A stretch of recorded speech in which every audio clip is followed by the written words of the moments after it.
오늘 저와 함께 여러분이 함께 볼 말씀은 시편 115편 9절부터 15절까지입니다. 구약성경 888페이지. 제가 이 말씀을 읽어갈 때에 저와 여러분들에게 하나님의 음성으로 들려지는 은혜가 있길 바랍니다. 시편 115편 9절. 이스라엘아 여호와를 의지하라. 그는 너희의 도움이시요 너희의 방패시로다. 아론의 집이여 여호와를 의지하라. 그는 너희의 도움이시요 너희의 방패시로다. 여호와를 경외하는 자들아 너희는 여호와를 의지하여라. 그는 너희의 도움이시요 너희의 방패시로다. 여호와께서 우리를 생각하사 복을 주시되 이스라엘 집에도 복을 주시고 아론의 집에도 복을 주시며 높은 사람이나 낮은 사람을 막론하고 여호와를 경외하는 자들에게 복을 주시리로다. 여호와께서 너희를 곧 너희와 너희 자손을 더욱 번창하게 하시기를 원하노라. 너희는 천지를 지으신 여호와께 복을 받는 자로다. 아멘. 할렐루야. 오늘 또 저와 여러분의 가정, 자녀 그리고 또 하는 모든 일들 위해 함께 하시는 손길로 도우실 줄로 믿습니다. 또 부득이하게 있는 곳에서 영상으로 예배드리는 우리 성도들에게도 같은 은혜로 함께 하시길 주님의 이름으로 축복합니다. 지난 8월 말쯤입니다. 계속해서 제가 하나님 앞에 기도할 때에 주님께서 특별히 성령님의 감동으로 제게 주는 감동이 있었습니다. 하나님께서 저와 우리 성도들 그리고 우리 교회에 올해가 가기 전에 9월부터 12월 사이에 누가 봐도 이건 하나님이 축복하셨어라고 말할 수밖에 없는 눈에 띄게 표시나는 복을 주실 것이라는 그러한 마음이었습니다. 저는 처음에 그냥 지나가는 생각으로 여겼습니다. 그런데 자꾸 그런 마음이 자꾸 생겨나서 이 마음은 성령님이 주시는 감동으로 받아들이기로 했습니다. 그리고 9월이 시작되는 9월 1일 첫날 전교인 새벽기도 시간에 이 감동을 성도들에게 말씀드렸습니다. 그리고 그때부터 이 마음을 가지고 계속 기도합니다. 하나님, 9월부터 12월 사이에 올해가 가기 전에 저와 우리 교회 성도들 그리고 우리 교회에 하나님이 주셨다고 고백할 수밖에 없는 눈에 띄게 표시나는 복을 달라고 기도하고 있습니다. 저는 믿습니다. 올해가 가기 전에 어떤 성도님이 저를 찾아올 겁니다. 목사님, 그때 목사님 하신 말씀을 제가 하나님이 저에게 주는 말씀으로 받기로 결심했습니다. 그리고 그 말씀 붙들고 이렇게 구했더니 이렇게 제게 표시나는 복을 주셨습니다. 이 간증 들을 수 있기를 바랍니다. 바로 그 간증을 하는 성도가 여러분 자신이 되기를 축복합니다. 그러면서 제가 이 기도와 함께 했던 기도가 또 있습니다. 하나님이 주신 복이 되지 못하게 방해하고 있는 사단의 역사들을 예수의 이름으로 결박하는 것이었습니다. 특별히 추석 명절을 통해서 우리들이 민족적으로 많은 제사를 드리다 보니까 하나님께만 돌려드려야 될 영광과 경배를 제사를 통해 중간에서 가로채고 마치 자기들이 득세한 것처럼 기승 부리고 있는 귀신의 역사들이 있습니다. 그 더러운 귀신들과 악한 영들의 역사를 예수 이름의 권세로 끊어내고 결박하고 몰아내는 기도를 계속해서 드리고 있습니다. 예수님은 요한복음 14장 14절에서 우리에게 이렇게 말씀합니다. 이미 외우시는 말씀입니다. 다 같이요. 내 이름으로 무엇이든지 내게 구하면 내가 행하리라. 누구의 말씀? 예수님의 말씀. 거짓말할 수 없는 예수님이 하신 약속의 말씀입니다. 그 예수님이 마가복음 16장 17절 18절에서도 이렇게 말합니다. 예수의 이름을 믿는 자들에게는 표적이 따라오는데 그들이 내 이름으로 어떻게? 귀신을 쫓아내며 새 방언을 말하며, 전에도 말씀드렸어요. 예수 믿고 나서 가장 먼저 나타나는 현상이 말이 바뀌는 거예요. 우리가 하나님 앞에 깊은 기도를 할 때에 사람이 알아듣지 못하는 영적인 언어인 그러한 방언도 있지만 우리 일상생활의 용어들도 부정적인 말, 원망하는 말, 증오하는 말, 저주하는 말을 하던 사람이 예수 믿고 나서 감사하는 말, 축복하는 말, 위로하는 말, 남편이 아내를, 아내가 남편을 축복하는 새 방언을 말하는 사람 되기를 축복합니다. 뿐만 아니라 18절 보십시오. 사단으로 묘사된 뱀. 사단이 그전에는 우리 목을 잡고서 쥐고 흔들었어요. 그러나 우리에게 예수의 이름이 있으면 이제 우리가 사단의 목을 잡고 흔들며 사단을 조롱하고 비웃게 될 것입니다. 설령 본의 아니게 무슨 독을 마신다 할지라도 우리에게 해가 되지 않고, 또 예수의 이름으로 병든 자에게 손을 얹어 기도할 때에 낫는 역사가 일어나는 걸 믿으시기 바랍니다. 예수님이 그렇게 된다고 말씀하셨습니다. 사랑하는 대연승결교회 성도 여러분, 우리들의 삶에 힘들고 어려운 일이 간혹 있습니다. 다 그런 건 아닙니다만은 많은 경우에 그 불행하게 만들고 힘들게 만드는 그러한 일들 뒤에는 교활한 사단의 장난이 있다는 걸 아셔야 됩니다. 때문에 사단을 너무 두려워해서도 안 됩니다. 어떤 분은 계속해서 사탄의 이야기를 하다 보니까 성령님을 묵상해야 되는데 자꾸 사탄만 묵상하다 보니까 사단에게 오히려 놀아나는 경우도 있어요. 그게 심하면 이단에 빠지기도 합니다. 그래서 너무 두려워해서도 안 됩니다. 그렇다고 사단 같은 게 어디 있어? 귀신 같은 게 어디 있어? 무시해도 안 됩니다. 무시하면은 나도 모르게 사단에게 붙들려서 이용당하고 사단에게 종로로 타는 일을 우리가 할 수도 있기 때문입니다. 여러분, 더러운 귀신들은 어둠 가운데 숨어서 우리를 괴롭히고 하나님이 주시는 복을 복으로 누리지 못하게 방해하고 있습니다. 하나님은 복을 주시지 않은 게 아닙니다. 약속한 대로 복을 주셨습니다만 하나님이 아무리 우리에게 복을 주셔도 그게 복인 줄 깨닫지 못하고, 그걸 복으로 믿지 못하고, 그걸 하나님의 일을 위해서 그 복을 사용하지 않으면 사단에게 빼앗기고 그 복을 누리지 못하는 경우들이 종종 있습니다. 그러므로 하나님이 주신 복을 복되지 못하게 하는 사단의 역사를 우리 주 예수 그리스도의 밝은 빛으로 들추어내시기를 바랍니다. 예수 그리스도의 이름의 권세를 가지고 사단을 향해 명령하고 결박하고 몰아내시기 바랍니다. 우리에게 주신 예수님의 이름에는 권세가 있습니다. 그 권세는 사용할 때 효력이 나타나는 것입니다. 요한복음 16장 24절의 말씀 우리 다 같이 함께 읽어보겠습니다. 지금까지는 너희가 내 이름으로 아무것도 구하지 아니하였으나 구하라 그리하면 받으리니 너희 기쁨이 충만하리라. 여러분, 이 말씀을 가지고 수시로 자기 자신을 향해서 예수 그리스도의 이름으로 축복을 선포하셔야 됩니다. 셀프 안수 기도를 하셔야 됩니다. 이 예배당 지을 때 스트레스가 심하다 보니까 너무 무기력하고 힘이 없고 어떻게 할 줄 몰랐었어요. 병원 갔더니 목사님, 갑상선 호르몬이 전혀 나오질 않습니다. 심각합니다. 빨리 약 먹고 수술해야 됩니다. 근데 평생 약 먹어야 된대요. 그래서 제가 그래도 명색이 목사인데 기도는 먼저 해야 되는 거 아니겠습니까? 그래서 약 처방을 안 받고 그 다음 날부터 새벽부터 이 자리에 앉아서 기도하면서 그때는 건축되니까 이 자리도 아니군요. 하여튼 여기다 놓고 계속해서 기도했어요. 하나님 치료해달라고. 근데 어느 날 그런 현상이 없어졌어요. 야, 그 치료하셨구나. 병원 가서 피 검사하니까 갑상선이 제 기능을 하고 있어요. 남의 이야기라고 아멘도 안 하시고. 내 속에 괜히 이유 없이 우울한 생각이 들고 짜증이 나고 분노와 미움이 차오를 때마다 예수 그리스도 이름으로 명령해야 돼요. 내 안에 들어오는 나쁜 생각, 더러운 생각, 예수의 이름으로 묶임받고 내 마음에서 떠나갈지어다.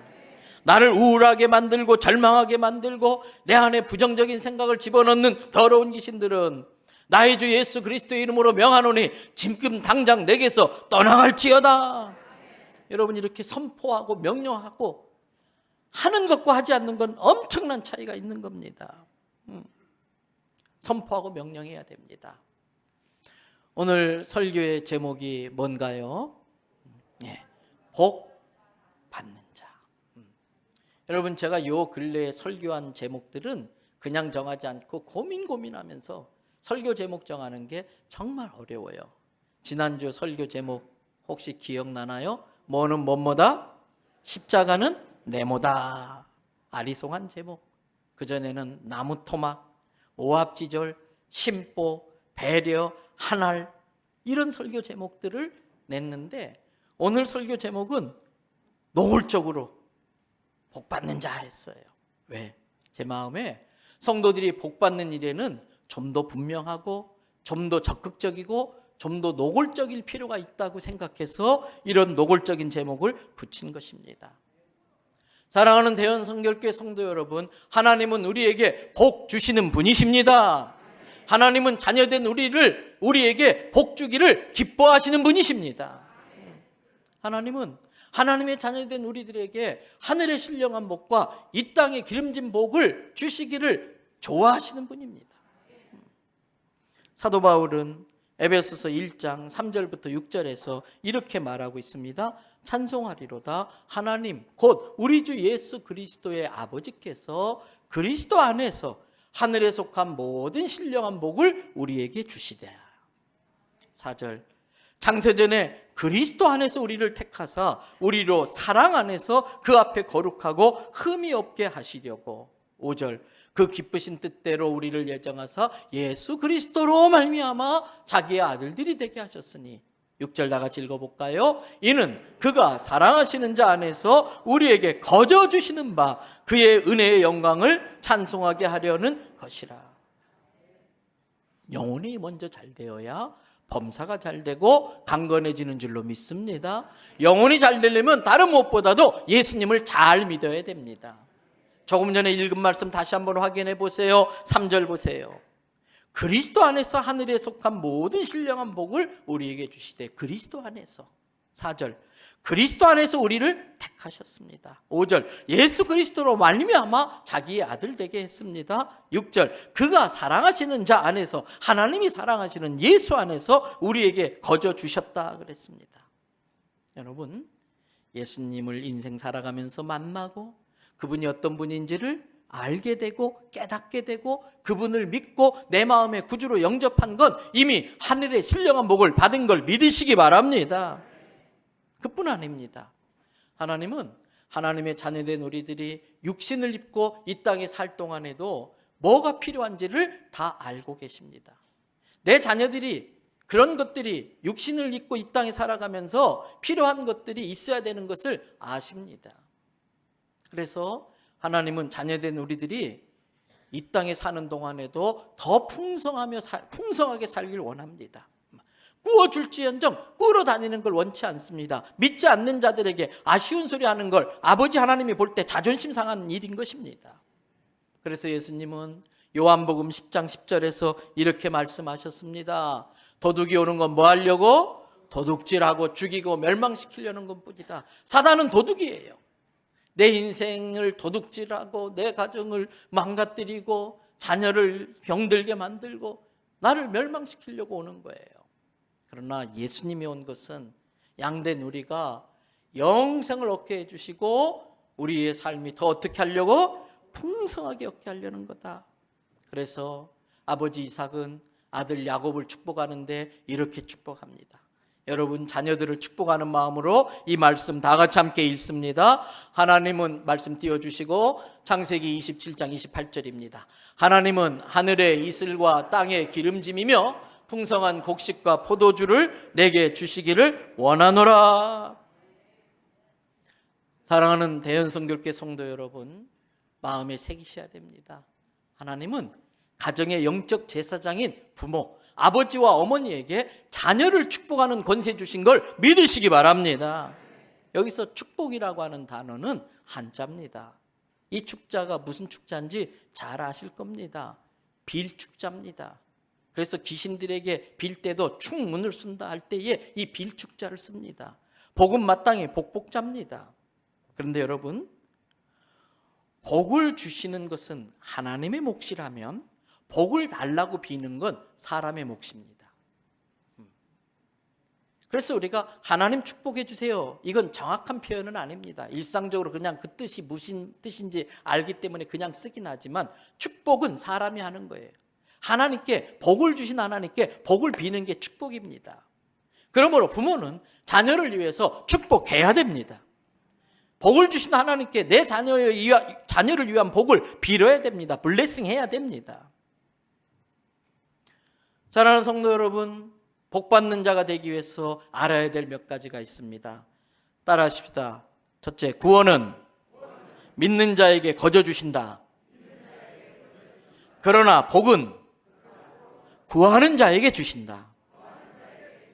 깨달을 수 있길 바랍니다. 복은 구해야 받는 것입니다. 하나님은 공평하신 분이라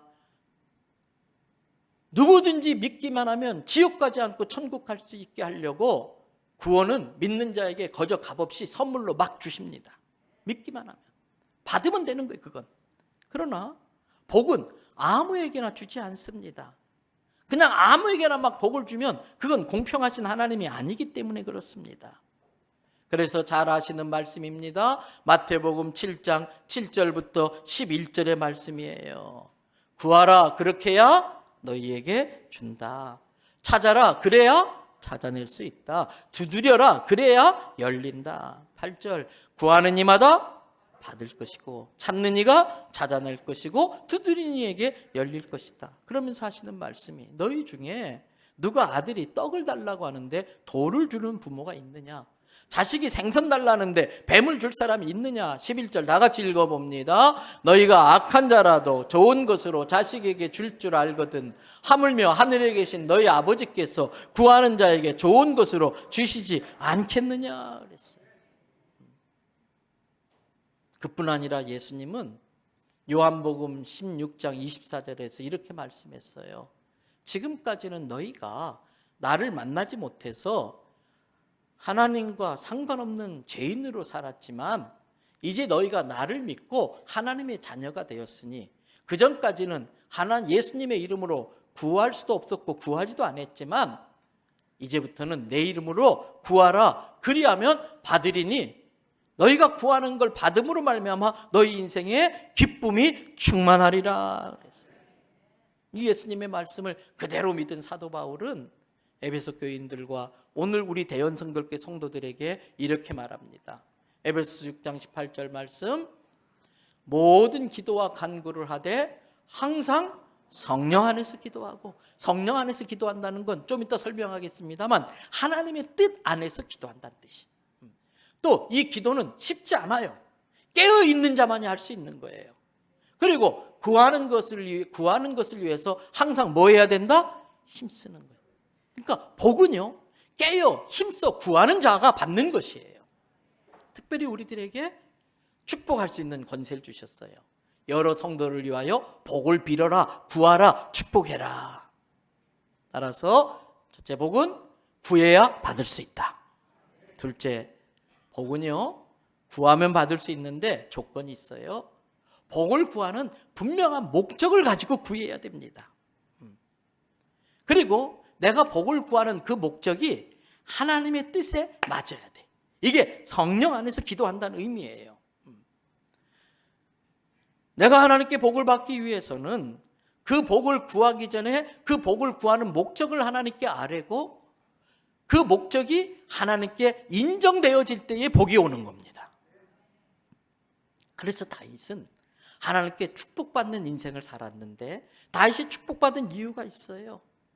그가 하나님께 내 집은 참 좋은데, 내 왕궁은 참 좋은데 하나님을 위한 집이 천막으로 되어 있으니까 너무 죄송하다. 그래서 내가 하나님의 집을 지어드리겠습니다. 다윗은 전쟁을 많이 했어요. 나라를 세우는 과정에. 그래서 너는 지을 수는 없어. 그러나 다윗아, 그 마음은 내가 받을게. 그 마음이 하나님을 기쁘게 해드려서 그렇게 하나님께서 다윗을 축복한 겁니다.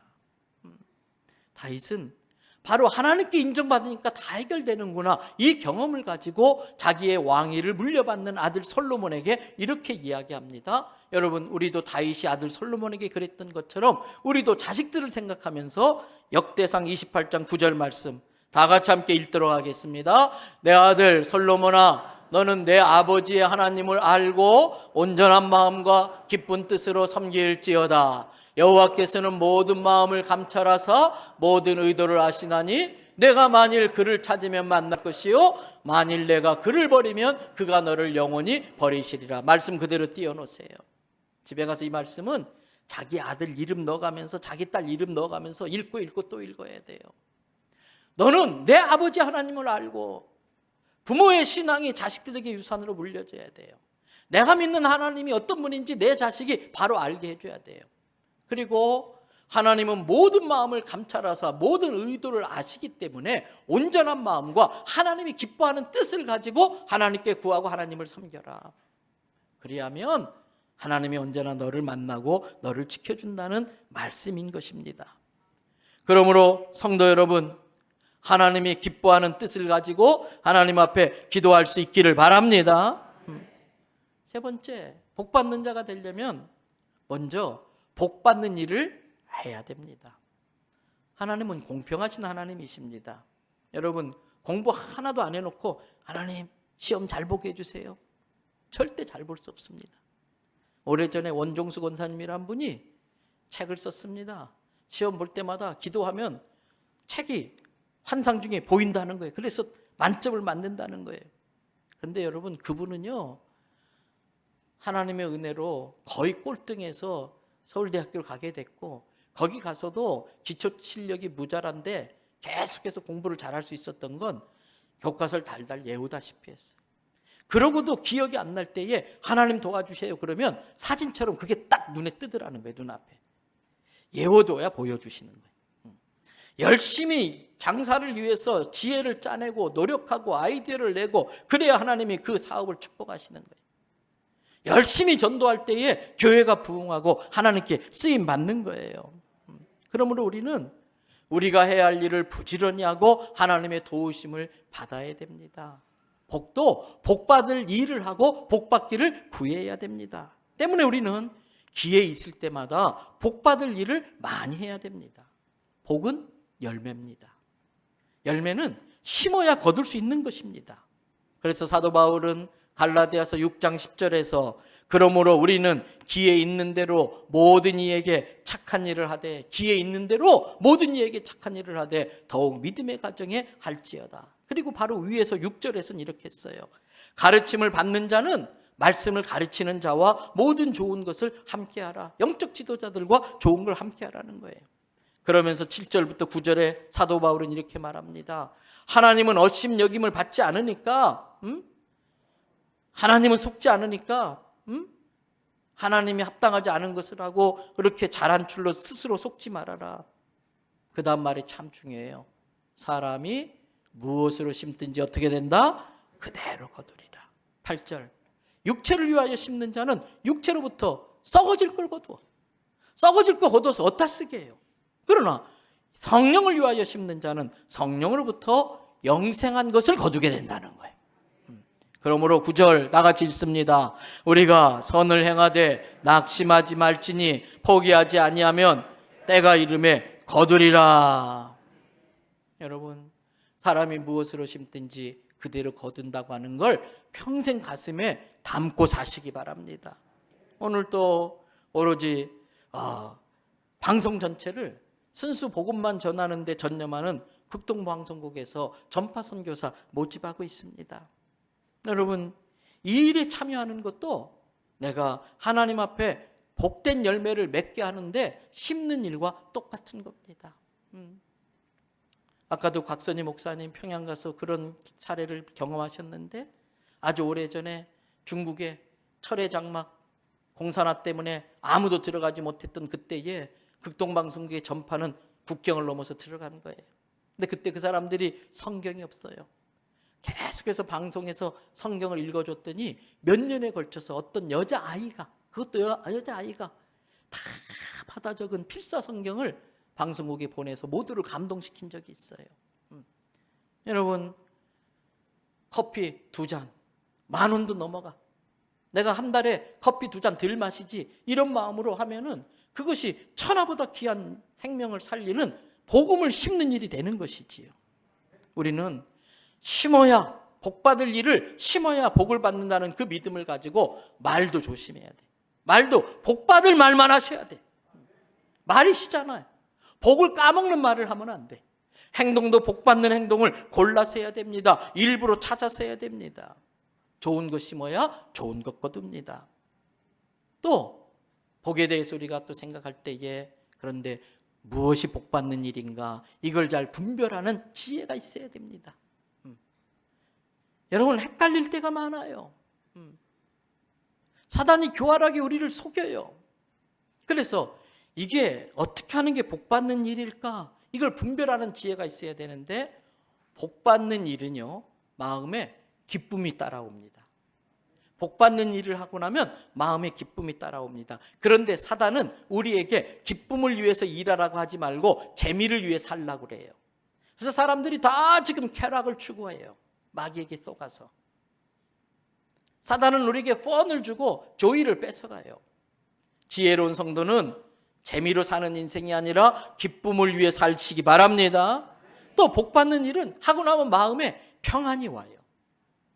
자꾸 불안하고 초조하고 평안하지 않으면 그건 내가 복받지 못할 일을 했기 때문이에요.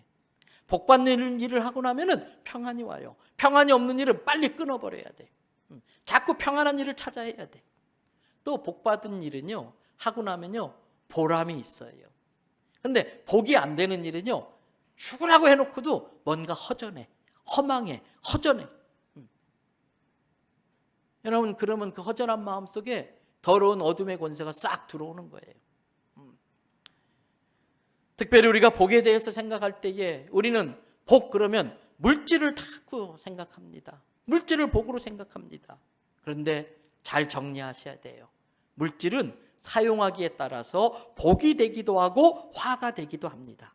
물질 자체는 복도 아니고 화도 아닙니다. 도구일 뿐입니다. 그래서 물질을 사용하는 것에 따라서 복이 되기도 하고, 물질을 잘못 사용하면 화근 덩어리도 되기도 합니다. 그래서 여러분, 복권 당첨된 사람들 중에 불행해지는 사람이 훨씬 더 많아요. 그건 물질을 복을 받는데 사용하지 도구로 쓰지 못했기 때문에 그래요. 형제끼리 막 살인이 나고 부모도 없고. 그러므로 우리는 물질은 잘만 쓰면 하나님 나라의 귀한 도구가 되기 때문에 정직한 방법으로 모을 수 있는 데까지 최선을 다해 모아야 됩니다. 그리고 그 물질은 누군가를 기쁘게 하는 일에 써야 돼요. 그 물질은 염려하며 불안해하며 힘들어하는 사람들에게 마음의 평안을 주고 기쁨을 주는 일에 그 물질을 써야 돼요. 이 공산주의 정권 아래서 불안해하는 그 북한 사람들에게 전파를 통해 복음이 들어가고 믿음이 생기면 그 두려움, 불안함이 다 사라지는 거 아닙니까? 그리고 물질은 가치 있는 일, 보람 있는 일에 써야지 허망한 일에 쓰면 안 돼요. 담배 연기로 다 날려버리고 술로 다 퍼마셔버리면 안 돼. 더 의미 있고 가치 있는 일에 도박으로 다 날려버리면 안 돼. 결론 내립니다. 올해가 가기 전에 오늘 설교 제목처럼 내가 하나님께 복받는 자 돼야겠다는 결심하시기 바랍니다. 두 번째, 복받는 자가 돼야 되는 이유를 분명히 하고 하나님께 인정받으시기 바랍니다. 세 번째로, 자기 자신에게 먼저 믿음을 가지고 복을 선포하십시오. 자기를 축복하십시오.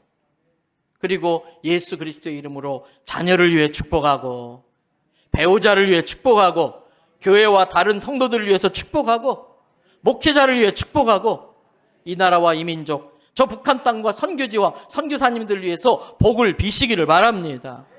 그리고 하나님께 복받을 일이 뭔가 분별력을 가지고 복받을 일을 골라 해야 됩니다. 남을 기쁘게 하는 일에, 또 누군가를 평안케 하는 일에, 보람 있고 가치 있는 일에 물질을 도구로 쓰는 우리 대연성결교회 성도 되기를 주님의 이름으로 축복합니다. 오늘 본문 시편 115편 9절부터 15절 다 같이 한 음성으로 읽고 기도하겠습니다. 이스라엘아, 여호와를 의지하라. 그는 너희의 도움이시요 너희의 방패시로다. 아론의 집이여, 여호와를 의지하라. 그는 너희의 도움이시요 너희의 방패시로다. 여호와를 경외하는 자들아, 너희는 여호와를 의지하여라. 그는 너희의 도움이시요 너희의 방패시로다. 여호와께서 우리를 생각하사 복을 주시되 이스라엘 집에도 복을 주시고 아론의 집에도 복을 주시며 높은 사람이나 낮은 사람을 막론하고 여호와를 경외하는 자들에게 복을 주시리로다. 여호와께서 너희의 자손을 더욱 번창하게 하시기를 원하노라. 너희는 천지를 지으신 여호와께 복을 받는 자로다. 할렐루야.